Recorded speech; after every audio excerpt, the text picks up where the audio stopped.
Muy buenas tardes. El barrio de Santa Isabel, en Zaragoza, sigue conmocionado tras la muerte ayer de una de sus vecinas. Su marido supuestamente le agredió varias veces con un martillo de albañil. Que no me lo explico, pues que casi no me lo creo. Y la verdad, lo hemos sentido mucho por todas las partes. Hoy la casa de ambos sigue precintada. Uno de sus hijos, también agredido y con lesiones en la cara, ha sido operado y continúa en la UCI. El otro hijo presta hoy declaración. Su padre le lanzó un cubo de lejía a la cara. Enseguida les contamos los detalles de este posible nuevo caso de violencia de género. Otra de las noticias del día en Aragón, en toda la comunidad, es la lluvia. Desde el viernes llueve de forma intermitente en toda la comunidad aragonesa, aunque apenas está dejando agua. Se trata de una borrasca que amenaza con quedarse. Enseguida les decimos hasta cuándo. 50 países en el mundo han prohibido ya el cachete como método educativo y aún así el 60% de los niños del planeta siguen recibiendo alguna zurra, según UNICEF. ¿Cómo hacer para que nos obedezcan sin perder el control? Un reciente estudio dice que el cachete no sirve de nada. De todo ello hablamos en esta tarde de lunes con Óscar Forradellas. Óscar, buenas tardes. Hola, buenas tardes. Pilar Andrade, buenas tardes. Buenas tardes. Carmelo Encinas, bienvenido. ¿Qué tal? Buenas tardes a todos. Juan Rollo, bienvenido, buenas tardes. Muy buenas tardes. Bueno, pues comenzamos. El barrio zaragozano de Santa Isabel sigue conmocionado por la muerte violenta de una de sus vecinas. El presunto autor de los hechos habría sido su marido, que le habría propinado varios golpes con un martillo. También los dos hijos del matrimonio resultaron heridos. El detenido continúa ingresado bajo custodia policial en el Hospital Rollo Villanova de Zaragoza. Esta mañana la casa donde vivía la pareja permanecía cerrada. En la puerta todavía puede verse la cinta policial. Los vecinos de Santa Isabel siguen consternados por la muerte ayer de Rosario, una mujer de 72 años que falleció por las heridas causadas presuntamente por su marido con una maza de metal. En la agresión resultaron heridos dos de los hijos de la pareja. Pero que no me lo explico, pues que casi no me lo creo. Y teníamos mucho contacto con ellos. Y con ella igual, y nos contábamos nuestras cosas y eso. Pues no esperas, y una familia de puertas para afuera normal. Puertas para adentro nadie sabemos nunca lo que pasa, ni en tu casa, ni en la mía, ni en la de él. El supuesto agresor de 72 años, que según la familia sufría una fuerte depresión, continúa detenido en la planta de psiquiatría del Rollo Villanova, donde se le practicarán diferentes pruebas.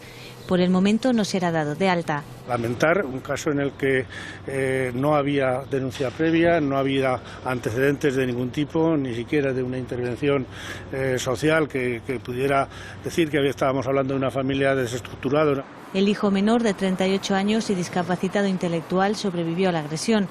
Evoluciona favorablemente de las heridas causadas por la maza de metal. Fue operado ayer de urgencia y continúa ingresado en la UCI del clínico con una evolución favorable. Su hermano de 45 años ha sido dado de alta esta mañana. Acudió al domicilio familiar tras recibir una llamada de su padre. Presenta quemaduras en los ojos porque su padre al llegar le arrojó lejía en la cara. Del hospital ha acudido a la Policía Nacional. Sus declaraciones son clave para entender qué ocurrió ayer en esta casa. También para intentar entender qué ocurrió, saludamos ya a Antonio Muñoz, es abogado y además es coordinador del Servicio de Atención a la Mujer del Colegio de Abogados de Zaragoza. Antonio, buenas tardes. Hola, buenas tardes. Primera pregunta, ¿estamos ante un caso de violencia de género? Se lo pregunto porque, hablando con los familiares, sobre todo del presunto autor de los hechos, ellos nos hacen hincapié en intentar dejar claro que no es un maltratador. Y lo dicen porque aseguran que no hay ningún tipo de maltrato previo y que fue un hecho puntual. Ellos dicen debido a un momento de crisis. Es un señor que estaba medicándose y hablan de un momento de violencia puntual, pero ellos querían quitarle el apellido de género. Y le pregunto a usted como experto si eso es posible. No, no es posible. Estamos ante un caso de violencia de género. Será puntual, pero evidentemente va a ser único, porque esta mujer ha perdido la vida. Estamos ante un asesinato de una mujer, uno más de los 17, 18 que llevamos en este año, el segundo en nuestra ciudad, en Zaragoza. Un asesinato de una mujer a manos de quien es todavía su esposo en este caso, y por lo tanto entra perfectamente dentro del ámbito de la Ley Integral de Violencia del Género, la Ley 1/2004, y por lo tanto estamos ante un caso de violencia de género de libro. Además, hay indicadores que lo dicen claramente, lo está instruyendo un juzgado especializado, concretamente el Juzgado de Violencia número 2 de Zaragoza, y por lo tanto la respuesta a la pregunta es que estamos ante un caso, le pese a quien le pese, le duela a quien le duela, ante un caso de violencia machista, ante un caso de violencia de género que no tenía por qué haberse producido, y con independencia de las circunstancias que puedan concurrir en el presunto autor de los hechos, hay que lamentar la muerte y el asesinato de una mujer, y que la investigación nos dirá en qué circunstancias fue, si concurre en el agresor algún tipo de limitación de su capacidad penal, pero hoy por hoy lo que tenemos que lamentar es una muerte. ¿Es evitable este tipo de casos? Me refiero en el caso de un señor que esté sufriendo una presunta depresión con medicación y que en un arrebato de violencia haga lo que hizo. Obviamente, como todas las enfermedades psiquiátricas, no dejan de ser enfermedades y tienen tratamientos para, si no evitar completamente sus efectos, para paliarlos. Estos casos hay que ponerse en manos de los médicos, en manos de los especialistas. Hay que tomar medicaciones que eviten este tipo de situaciones. Si este señor ya estaba o tenía antecedentes de brotes violentos por algún tipo de enfermedad psiquiátrica, pues sus familiares, sus hijos o sus familiares más cercanos tenían que haberle puesto en un tratamiento médico que evitara cualquier tipo de arranque violento que nos llevara a un resultado tan luctuoso como el que hoy tenemos que lamentar. Hombre, la familia ha dicho que no llevaba años maltratándola ni nada en este sentido, ¿no? Ellos sí que querían hacer hincapié en eso. Luego, yo hago referencia un poco a una de las intervenciones en el vídeo, que todo el mundo sabe qué pasa en nuestra casa, pero no sabemos nunca lo que pasa en casa de los demás. Un matrimonio en que los dos cónyuges tienen 72 años y tienen hijos de 39, de 45, podemos presumir que es un matrimonio que ha tenido una duración como mínimo de unos 50 años, y yo estoy absolutamente convencido de que una agresión con un martillo de albañil como la que fue la causa de la muerte de esta mujer, del asesinato de esta mujer, no es el primer acto violento que se da en esta relación de pareja. ¿Insistimos en calificar este hecho de asesinato? Sí, por mi parte es un asesinato. ¿Sin una condena por parte de un juez? Hombre, evidentemente estamos ante un reconocimiento de los hechos. Podemos ponernos el paño caliente de decir que es un presunto asesinato, pero evidentemente una muerte de una mujer a manos de su esposo con un martillo de albañil es un asesinato. Es la segunda mujer que fallece asesinada en Aragón en este año. Lamentablemente sí. A los datos del año contrastados con el año anterior. Pues estamos en un incremento de un 200%, porque el año anterior, si no recuerdo mal, no hubo ninguna mujer muerta por violencia de género en Zaragoza. ¿Y esto es un indicador de lo que está ocurriendo en general en toda España? ¿Es una tendencia? Pues evidentemente estamos ante un problema que, lejos de encontrar la solución, lejos de ver la luz al final del túnel, lo que nos encontramos es que por muchos medios que ponemos, por muchas herramientas que ponemos a disposición de las víctimas, por mucha prevención que intentamos inculcar en niños, en adolescentes, en colegios, pues no conseguimos que esta cifra, esta lacra, vaya cesando. Siempre digo lo mismo, tenemos ya muchas más muertes por violencia de género desde el año 2004 que víctimas de ETA en toda la historia. Esto es un problema que nos atañe a todos, a la sociedad, al Estado, y se habla muchas veces de pacto de Estado, y hay quien dice que esto es una exageración. Si hubo un pacto de Estado contra el terrorismo, tiene que haber también un pacto de Estado contra la violencia. Yo creo que enseguida os doy a todos la voz, pero también quiero que veamos cuál ha sido la reacción rapidísima de las instituciones. El Ayuntamiento de Zaragoza, de hecho, ha decretado un día de luto por este caso. Las banderas ondean a media asta, y esta mañana se han llevado a cabo diferentes concentraciones de repulsa convocadas, pues como están viendo, por el Gobierno de Aragón, también por la Delegación de Gobierno, ahí ven las Cortes, el Ayuntamiento de la capital y también la Diputación Provincial de Zaragoza. En todas ellas se ha guardado un minuto de silencio en recuerdo de la víctima, y se ha pedido, como estamos hablando, tolerancia cero con los maltratadores. Mire, don Antonio, yo estoy de acuerdo con usted en que no hemos tocado todavía el sensor o la tecla o el botón que acabe con esto, porque es evidente que se siguen produciendo casos de una forma sistemática y aparentemente somos incapaces de pararlo. Cuando ocurre un caso como el que hoy se ha producido, yo me pregunto cómo se podría haber evitado. Yo me hago ese planteamiento, ¿cómo se puede evitar? Porque aquí a mí me resulta un tanto desconcertante. Usted dice, no, lo más probable es que no fuera el primer acto de violencia de género que este señor, este tipo, ejerce contra su esposa. Pues no lo sé.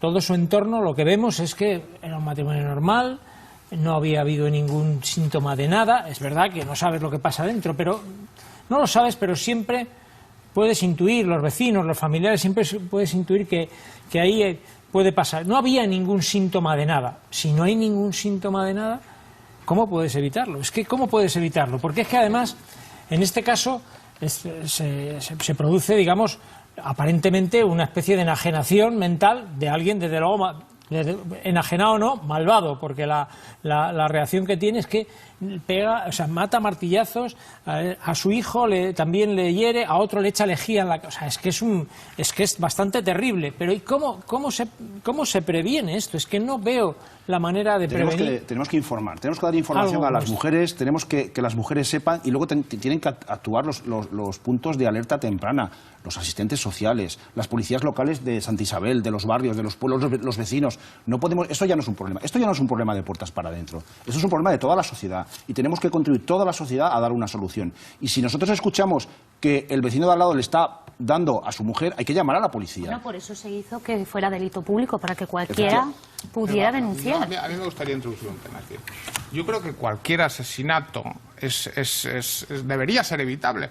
Y nos preguntamos a veces, ¿podemos evitar que un señor asesine a otro por un motivo de una linde, de un campo, por un motivo de... Es decir, ¿podemos evitar que se produzcan todos los delitos que se producen? Porque el voluntarismo me parece que es una cosa muy buena, muy loable, que exhibe una gran voluntad de afrontar un problema, pero no sé si es verdaderamente adecuado el enfoque que se da. Y quería acabar con otra consideración. Cuando hablamos y comparamos este tipo de sucesos, que desde luego son despreciables, evidentemente, cualquier vida humana merece el respeto, y la de una mujer, por supuesto, por encima de cualquier otra cuestión. Es decir, esto no se puede poner en duda. Pero si nosotros lo enfocamos como si esto fuera terrorismo de ETA, donde había un móvil ideológico, donde había una banda organizada, estamos desenfocando el problema hasta tal punto que nunca hallaremos la solución. O empezamos a ajustar los enfoques a la realidad del problema, o no hallaremos la solución, porque estamos intentando arreglar un problema enfocado de una manera completamente desproporcionada. Pero hay que ponerle foco, en eso tiene mucha razón. Pero de una manera adecuada, esto no es ETA. No son 100 y pico señores sentados en una mesa mirando cómo van a atentar contra la vida de no sé quién. Es que no es así. Yo no estoy de acuerdo. Vamos a ver, partiendo de que tampoco estoy de acuerdo de que los asesinatos de ETA tuvieran un móvil ideológico.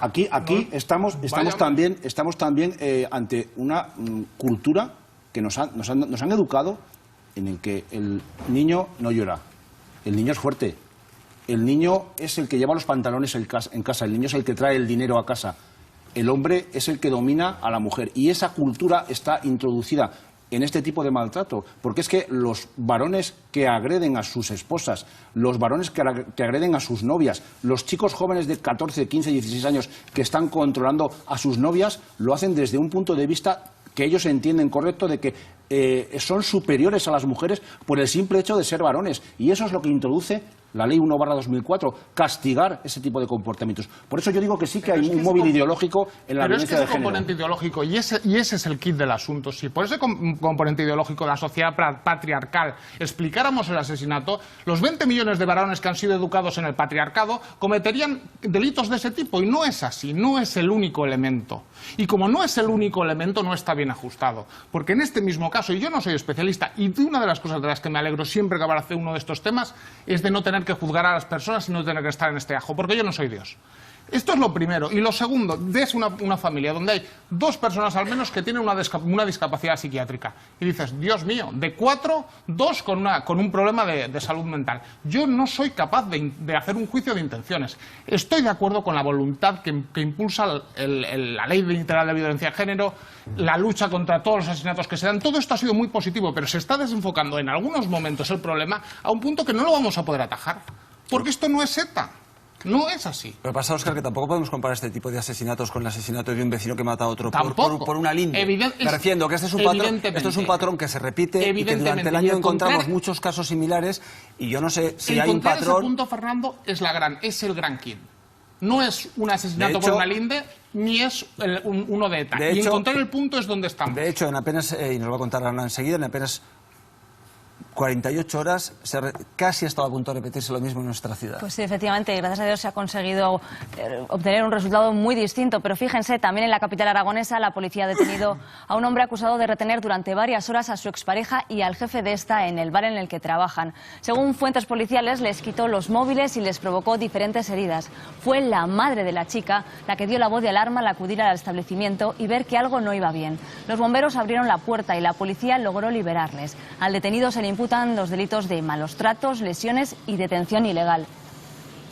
Antonio, no sé si quiere añadir algo más en esta mesa. Pues que, afortunadamente, la intervención de la madre, la alarma que sintió esta señora al no tener noticias de su hijo, pues es posible que haya evitado algún salvar tipo de... las vidas, ¿no? Salvar su vida, o por lo menos evitar que un tipo armado con una navaja pues pudiera causarle más lesiones o incluso la muerte a esta chica. También el hombre del bar que actuó, ¿verdad? Y que también la defendió, o sea, no estaba sola en ese caso, la mujer. Bueno, en cualquier caso yo creo que sí que tenemos que hacer, lo que sí que debemos hacer verdadero hincapié es en los niños, en los jóvenes, en los colegios, que este tipo de comportamientos de violencia de una persona que físicamente es más poderosa sobre otra, pues que no se repita en los niños, en los colegios. Yo creo que es ahí donde tenemos, cuántas veces ahora estamos escuchando que hay novios que están controlando a sus novias por el WhatsApp, por las redes sociales y le obligan casi a la novia a decirle dónde está, con quién va. Pues yo creo que es ahí donde realmente tenemos que hacer. Pero en este sentido, Juan, parece que no se avanza, ¿no? Pues ahí es donde tenemos capacidad realmente de educar. Te doy la razón, pero soy de... enormemente pesimista, porque lo que oigo